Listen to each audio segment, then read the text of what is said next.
ஜோடி என்ன விலை சொன்னாங்க இந்த 2 குட்டியும்? 3000 சொன்னாங்க. எவ்வளோக்கு வாங்கியிருக்கோம்?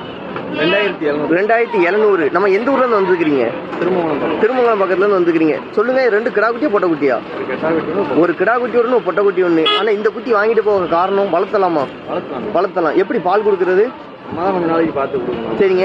ஆடு வச்சிருக்கீங்களா இல்ல மாடு வச்சிருக்கீங்களா? ஆடு வச்சிருக்கீங்க. ஆடுக்கு மாடு இருக்கு. ஆனா மாட்டுப்பால் குடிப்பீங்களா ஆட்டுப்பால் குடிப்பீங்களா? ரெண்டும். அதாவது நம்ம கண்ணுங்கிறது பார்த்தா இதுல லாபம் கிடைக்கணும்னு. சரிங்க. இப்போ நம்ம வந்து நம்ம பாதுகாப்புல எவ்வளவு நாள் இந்த குட்டிகளை வச்சுக்கிட வேண்டியது இருக்கும்?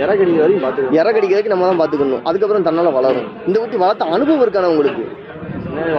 வளர்த்த அனுபவம் இருக்கு. சரிங்க சரிங்க. ரொம்ப சூப்பர் குட்டியா இருக்கு. இன்னைக்கு சந்தை நிலவரம் எப்படின்னு மட்டும் சொல்லிட்டு போயிடலாமா?